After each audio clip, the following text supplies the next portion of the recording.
He worked for companies like Kayak, Door to Door, and Lufthansa. Since 2016, he has worked as a freelance product designer, started an MVP building agency, created a community for e-commerce merchants, and most recently began Hatch, a hybrid conference for UX and design professionals.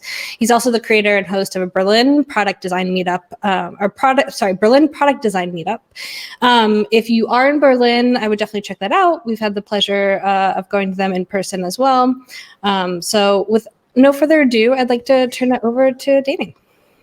Thank you so much. Great to see everyone. Thanks for coming. I was interested to see who would find the topic interesting, since it's not a common regular UX meetup topic, but happy to be here.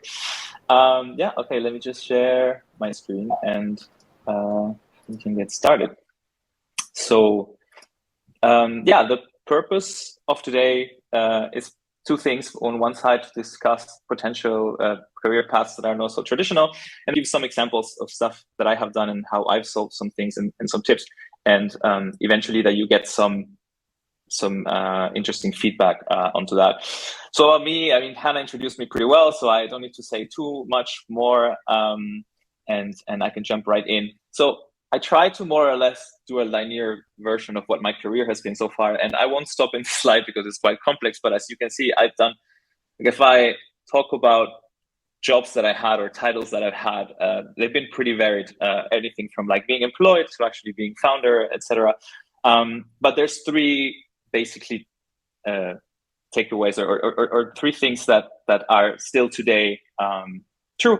The first one is I'm a freelance designer. I still do freelance work. I work about 3 days a week on my freelance business, and I have clients, and I do work as some of you might be doing at the same time. I have a company, it's called Merchant Inspiration, that we do content for merchants of Shopify in DACH, which is the Switzerland, Austria, and Germany. And I started organizing Hatch, besides having the meetups as well.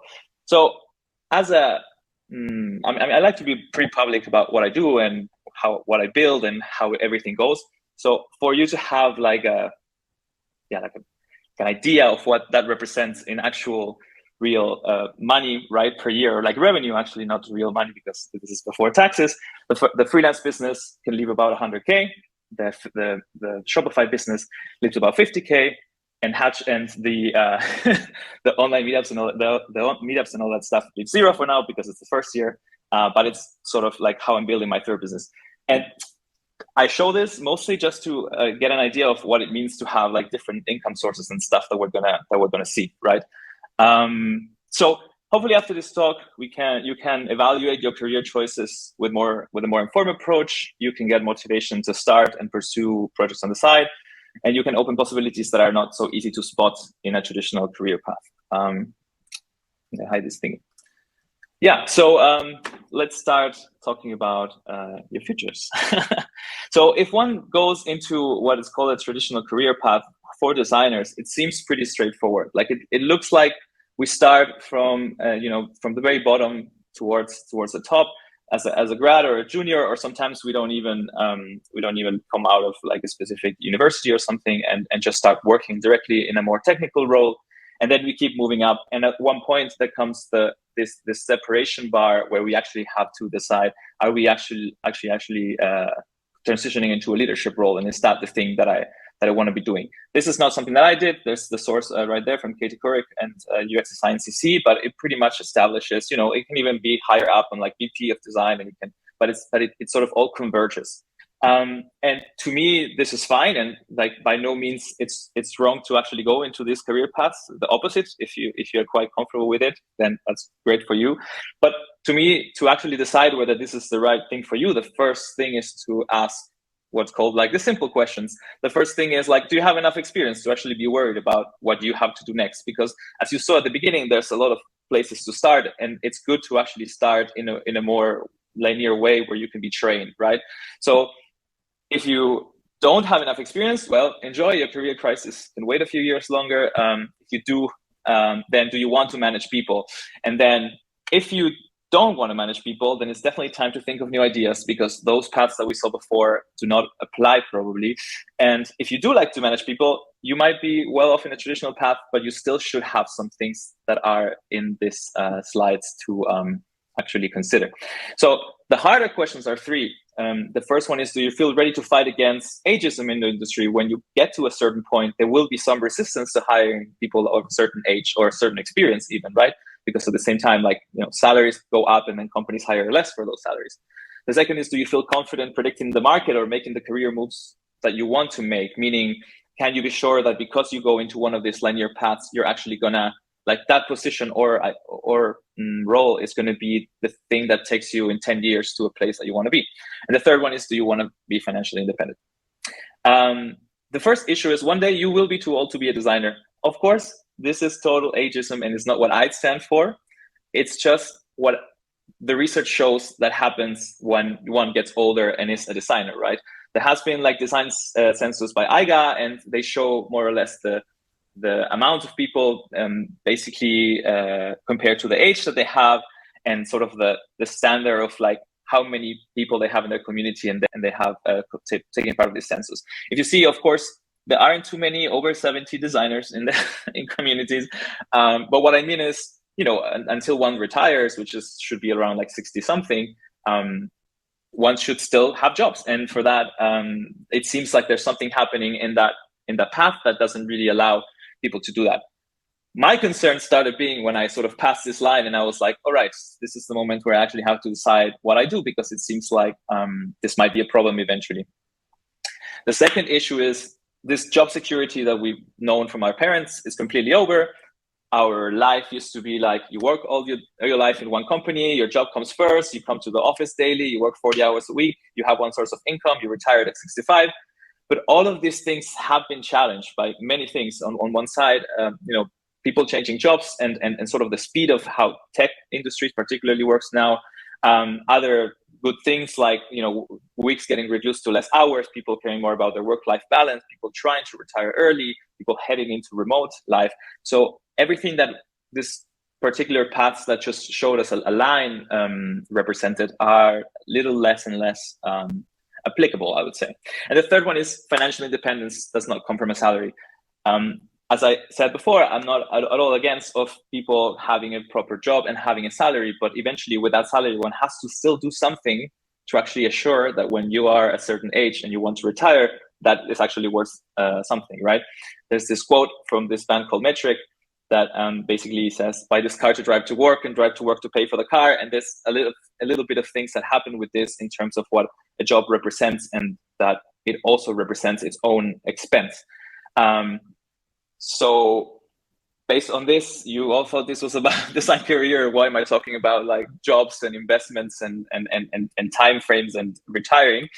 My first takeaway for all of you for this, it is that your career choices, the career choices you make are investment choices as well, and you should treat them as such. What I mean with this, there is a part of you working that will just earn money. That's great. But with that money eventually has to go somewhere in order to actually assure that you will get to a point where you can be comfortable, or you can retire, or you can do whatever you want with your life, and that eventually that will lead you to have to either create, invest, and risk some of that money, right? It doesn't really matter at this point how you earn your living or how you're planning on doing that, and it is great to actually do, say, as much money as one can, but eventually that won't be enough for you to just be comfortable, especially when you see that the jobs are going to be less, and as you grow older and you have a lot more requirements, there might be like people that come and are younger than you, cheaper than you, and then eventually that income will eventually tumble a little bit. Not to be negative, it's just a sort of a philosophy of like what to actually be thinking when you're doing that next move. So this is so rather simply, one has to do your homework when you're actually deciding on your next career move, to research and observe trends in markets, to see what's out there, and not just think about like, oh, let me just roll through this, like roles that go up, and every 3-4 years change role higher up, because it matters where you actually go and what you actually decide. The second thing is to think of value before you think of money.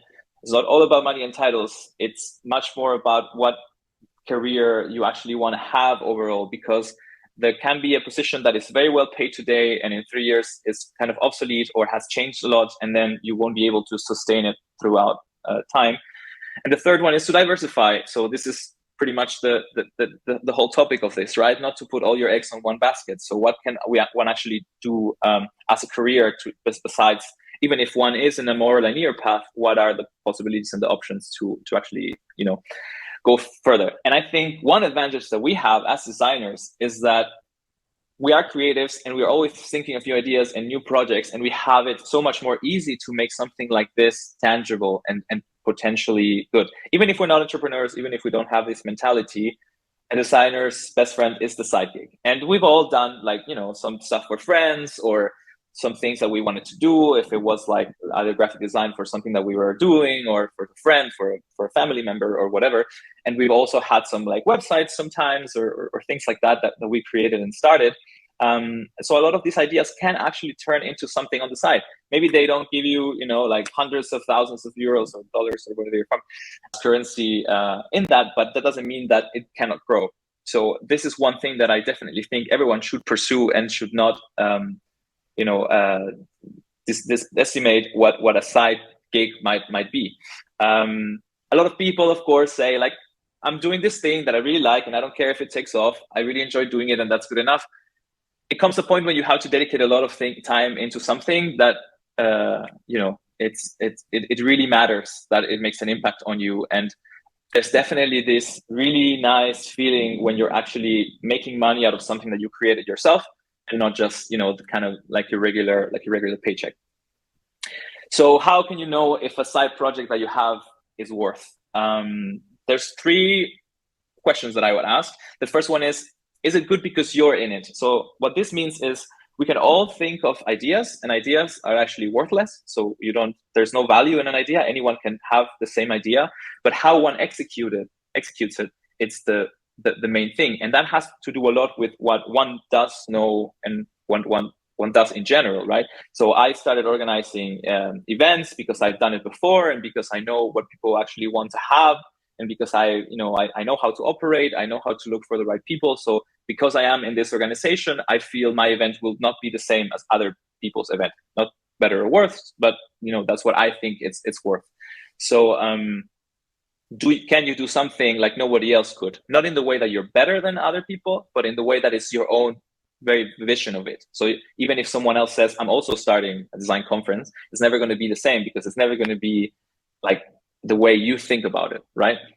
The second is, does it have a business model? This is very important. One can say like, sure, I love to create and make posters to like give it away to my friends, but eventually those have costs, and eventually that all comes out of your pocket. And eventually, if it's not something that one can repurpose as a business, it might get frustrating or it might get stressful. So when you're thinking of a side project, always think, what are the possibilities of this being backed by something that might generate income? You would be surprised if you think of people like selling stuff on Etsy, for example, right?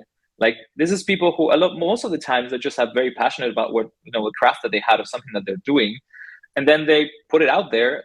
Or any kind of D2C brands, like the direct to consumer brands that started from a garage or something like this.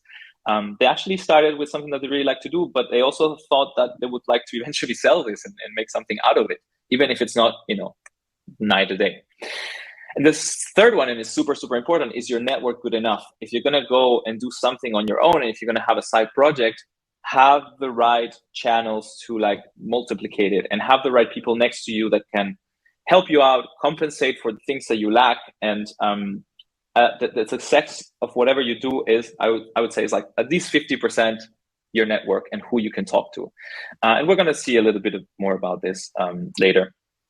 If you need help, and if you need funding, if you need particularly like startup advice and counseling, and if you want to know something about whether what you can do can actually make something, there's a lot of organizations, there's a lot of accelerator programs, particularly in Berlin. There's Design Farm Berlin, which is an accelerator program that funds and supports projects from designers, which have a lot to do with actually physical products, but also digital products. There is also the city of Berlin, which has a lot of subsidies and help and resources and things like that that can help you out getting started. They are the ones who also have helped a lot with Hatch. And then internationally, there are founders programs for designers. There are accelerators just for design projects, etc.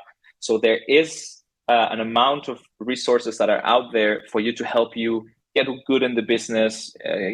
Find the right thing. Even if you do go to the side of eventually creating something investable, they could help you out with that. So that shouldn't be something that stops you. So this second takeaway would be, as creatives in a market that pays well, we have a great shot at creating a side business, right? I think as designers, we probably have the best shot at creating a side business, because even if we might not get this education in college or whatever we do about, what is the business model, what's the business plan, and how to create that, and what's, anything that you learn maybe working as a designer, as a startup on the side. Even if we might not have all that, we do have the possibility to say, like, I have something in mind, I can make it look so real that you're gonna understand what I mean. And a lot of people struggle with that, right? So yeah, as I said before, there's this phrase very well known called "your network is your net worth." The internet isn't sure which one of these two people said it, but absolutely, like if you don't want to start something, but you want to pick what your next move is right now, it is expand your network as much as you can, because whenever you're ready to do whatever it is that you want to do, those are the people who are going to be helping. And even if you're working in a full-time job, like 40 hours a week, and don't have a prospect to like do anything on the side, start connecting and seeing what's out there. Start, mingling with the right people and the right maybe that are similar to what you want to be doing, and have them in your network, and have them, just tell you what just being around these kind of people sort of gives you this motivation. So I'm going to tell you a little bit now about what I did, and this the latest thing that I did, which looking back right now, it feels completely crazy. So back last year, when in one of our meetups, design meetups, I was having a conversation with Nick from Berlin Partner, who said, this is very nice what you guys do here. Have you considered doing something larger? And I thought, yeah, that would be very nice, but of course there's like something similar, something out there already. And after researching and everything, I realized, hey, actually, since the pandemic, a lot of these conferences or events have stopped happening, have not being anymore. So I just decided to start. And luckily for me, the years that I've been building all of this, I have leveraged a network that can support a lot of these things, because even if I have done events before, even if I, have created businesses before, this other thing is like a complete different thing, especially when one is doing it almost on their own, or what started on their own. So the funny thing is, the way I started is I sort of created a logo and I put it on LinkedIn, and I said, I'm starting a design conference. And like the response was insane. And this is what's really crazy about it. And this is what you all can do, because no matter how many years you have in the field or whatever you're doing, you can all create any kind of teaser to whatever you want to do, put it in a place that if you have the right network, you'll have the right response. How it's going right now, it's going really great. The in-person event is sold out. We have still slots in the online conference. We're streaming the conference online. And we have Figma as main sponsor, which is insane. And I never thought I would sign someone like this, but I'll tell you a little bit more about that later. Have great sponsors, everything is fine. As I said, I'm not making money this year, but I plan to do it the following years. But it's actually very exciting to do something like that. What were the cons, about actually starting this? When I posted this, I had 0 speakers, I had 0 money raised, and I had never done this alone. So pretty scary. The pros were, I had been doing the regular meetups. I have what is called a reputation on events for design meetups, right? And I thought, like, okay, if I tell someone I'm starting a conference, they're not going to be like, why would you start something like that? I had lots of contacts, and I had LinkedIn, and this is, everyone does. But the interesting thing is the whole thing was grown organically, and it's just done by this kind of network effect that LinkedIn has that everyone should take advantage of without, running ads or doing any of that. That's a little more complex to go through, but this is what I wanted to say.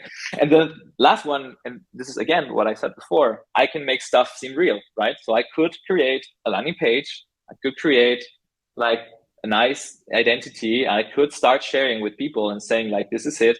I could, call Jeff and Hannah and say like, hey, do you guys want to do a workshop here? And they're like, sure. So I'm like, great, these are the speakers now. Look, I have real people that do real things and they come here.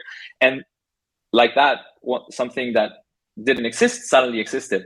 How much did I spend or how much experience did I need to do that? Zero, right? I just needed to use my design skills to do this. So you probably know this graphic from the Foundry Institute. So this is completely the same process that one follows of design thinking, and that one can do on any iteration process. One can do over and over again. So one can create a page, a mailing list. You can survey the subscribers of that mailing list. You can hold interviews, research those topics, ask for referrals.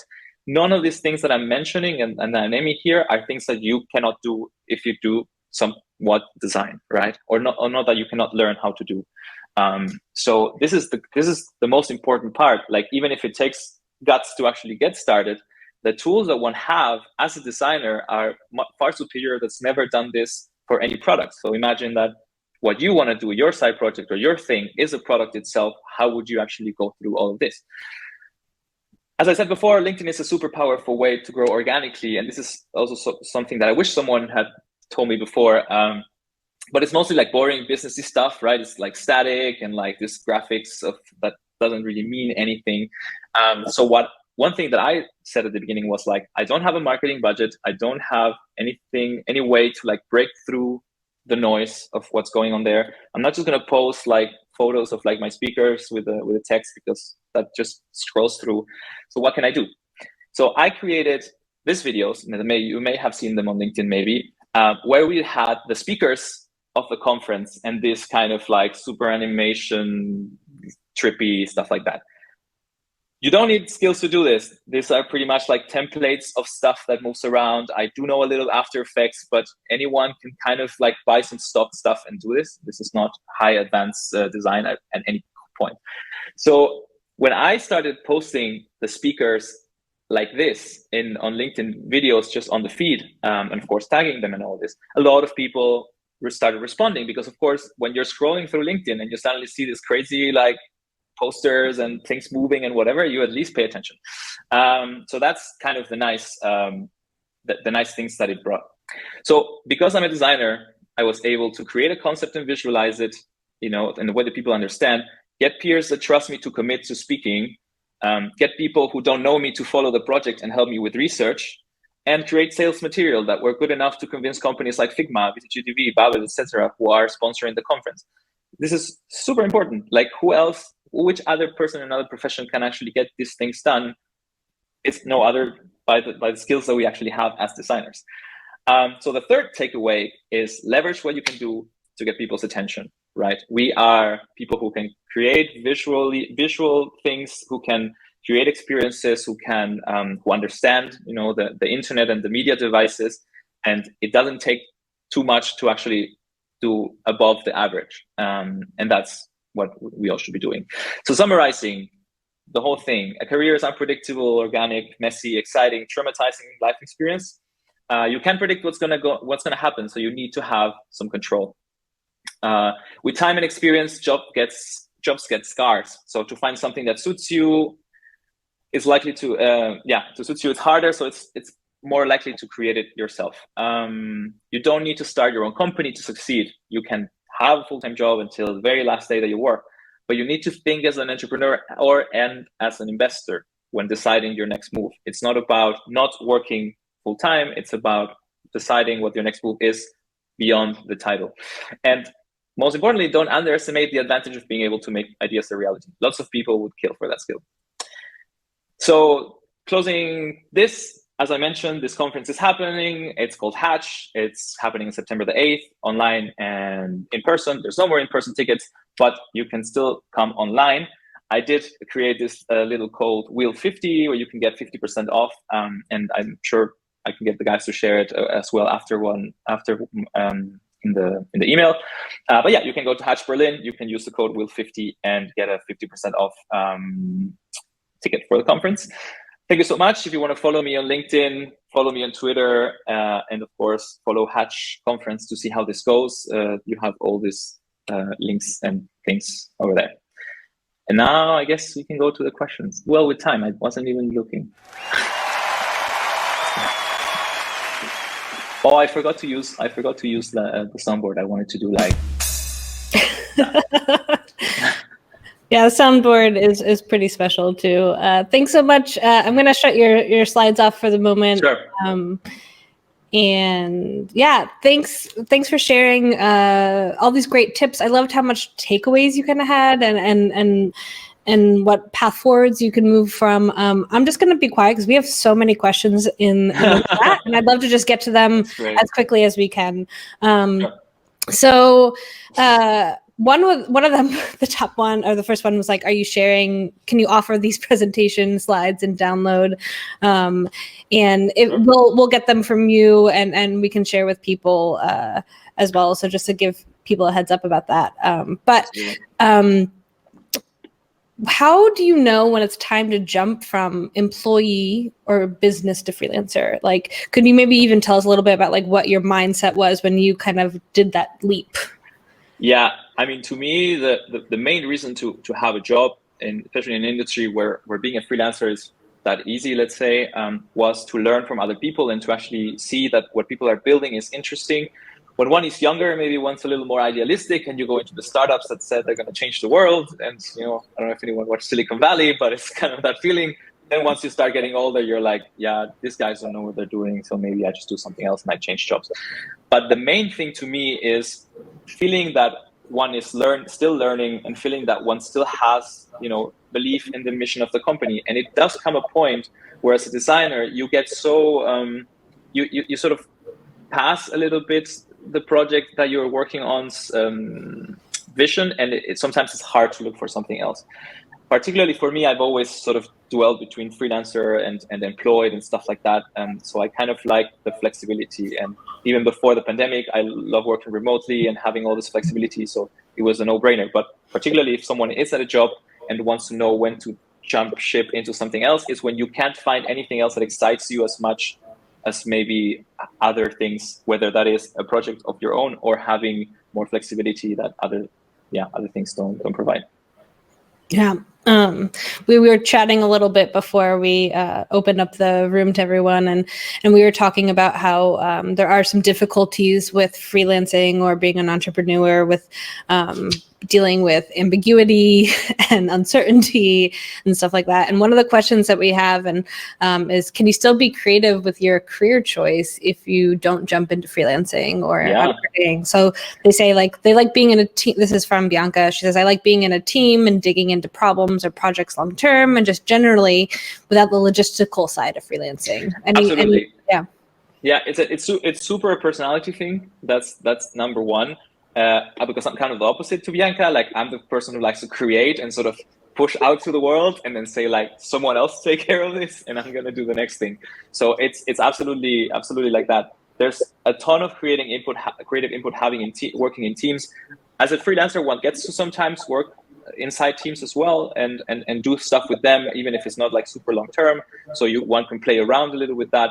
But totally, like, this thing that we're looking at, right? Like Butter, it's created by a team of people who are doing a really good job. So I wouldn't advise them to jump ship if any of them is here.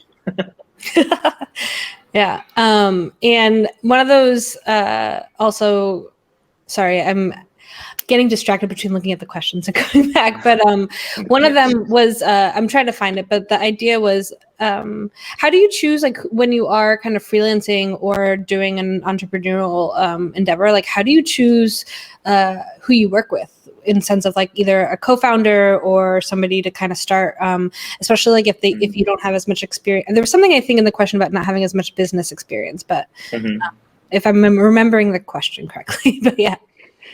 I mean, as a freelancer, there's this very nice point where actually you can choose who to work with. And that has to do with experience, with maybe certain names in the portfolio or certain projects that they've seen or that they trust you. But here's the thing. It doesn't matter too much what you've done in the past. It's more like, how can you get certain people to trust you and therefore want to work with you before they work with someone else? And that sometimes has to do with, like, differentiating yourself from any other designer that's out there, because what you're offering is, for example, my offering as a freelancer is very simple. I work with smaller teams, founders teams, and I know what they want in a little bit, and anyone can do the designs that I do, right? But they have usually like quite a complicated structure into like outputting what they want to do, and actually making their company work in a way that design can just flow. And what I tell them is like, I know as a founder, as a business person, a little bit what you want to do, so I can tell you, what's too expensive to do and not even prototype it, or I can already, can just like take different hats, and that's what I think differentiates me.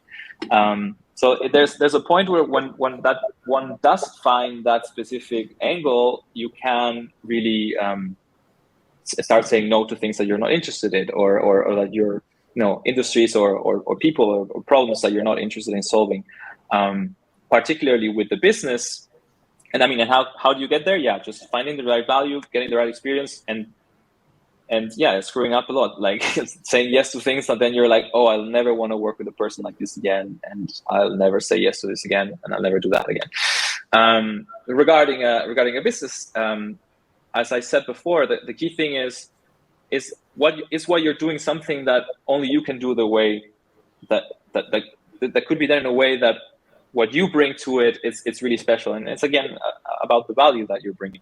So this is, to me, the key thing, because one can say like, what, there's a lot of money in like the pharma industry, let's just like create a product to like sell more drugs at a higher price, and but those are things that I don't resonate with, so I don't really go there just because there's like more money or a better name in my portfolio or whatever. It's that's key, and if one is lucky enough to have certain stability in terms of economy, then one can actually take a little like higher jumps. And it's always about a mixture of like very risky, like some risky stuff and some safe stuff, right? Like, once you had a nice year, for example, a freelancer, once you had a nice year and you're like, okay, I have enough money, I can dedicate like 2 months to like doing something crazy and maybe losing 1/3 of that money, but whatever. Yeah, I think what I heard from you and also resonate with is like also finding somebody that you kind of counterbalance each other, like your skills like complement each other, and I think especially because this question was also asking about like the business side of thing, and I think that I don't know if it's the best advice, but my advice is always like jump into it, you'll learn it. Like the best way to learn how to do it is to try it. And there are a lot, you offered a lot of really great resources on that slide, and we at the Fountainhead Institute have benefited from those resources as well, and have given us knowledge and connected us with mentors and stuff like that. So there's a lot of resources out there, so don't let that be the kind of factor. And you are going to fail a little bit, like everyone fails into some stuff. Like, as I mentioned before, I started this MVP founder agency, which, we didn't go bankrupt, but it wasn't going well, so we just closed it. I had other things that I've done that didn't work. Ultimately, that's part of how you learn what things start to work and what things don't. Yeah, so, just try out stuff. Yeah, you one of the things I really like that you talked about a lot is like the importance of network. And we've had a bunch of questions about network. One of them just came in, but one from Bianca from earlier is like, do you have any advice on reconnecting with your network? A lot of my connections have grown cold over the past few years, aka COVID. Do you have any tips about reconnecting with old network people? That was the whole reason why we started the meetups and now Hatch. I mean, it's of course, there's a lot of things happening online like just this, feel free to like put your LinkedIn on the chat and see, like, add more people and, join communities and things like that. I still do believe strongly in like the in-person contact. To me, it's something very dear. That's also one of the reasons we started this whole stuff. The way to reconnect is go to events, go to places where you can actually connect with peers, and things like design meetups, which I hope wherever you live are also going on again. It's the best part. We have for the Berlin product design meetups, we have every time like 60-65 people coming. A lot of them are recurring, so they kind of know each other now, and like they probably had the same problem. Like after 2 years of not being able to meet, there was that. But the other thing is starting something of your own connects you to people like nothing else. right? So when I started this, of course, I did have my network, but actually having to talk to new speakers and trying to convince people and talk to sponsors and whatever, I think I've met like 100 people this year just doing this, right? And of course, not everyone will stay there and be useful or whatever you want to call it, but it's amazing what one can do. So when one is like, you know what, I now have my brand of clothing and I'm just doing that and whatever, you start talking to other people who do the same because you need to keep your business afloat, because you need new opportunities. And yeah, another reason to have a side project, to just an excuse to just talk to people about it. Yeah, I think it's also just like getting over the fear of like putting it out there in person or online, like reaching out to people, telling somebody who you admire, like, I love what you're doing with no expectation, like can be really powerful.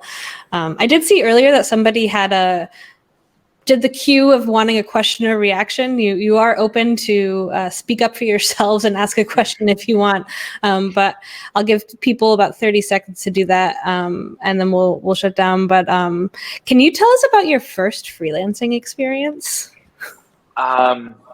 Yes, but it's kind of sweet and lame at the same time. So I was studying graphic design in the university, and you know, this kind of thing where someone comes and is like, oh, the dad of a friend from high school was starting a business of some kind of machinery, and they wanted like kind of a mascot design. and this girl was like, oh, my friend from high school draws really nicely, and you know, I can like do vector stuff and Illustrator. She had no idea what I could do or what I couldn't do, but that was like my first gig. And I think, I got that. And the funny thing is, like, it was of course all like black money. Like I didn't have like an invoicing system or anything. It was just like trade. But I was pretty happy about that. And I think I got like enough money so like to have like a proper night out, like full blown kind of thing. And that was like amazing. I was like 19 or so. So that was really nice. Yeah, I love that. I think it's a lot of people. I feel like a lot of people might be able to relate to that. We're seeing a lot of emojis popping up.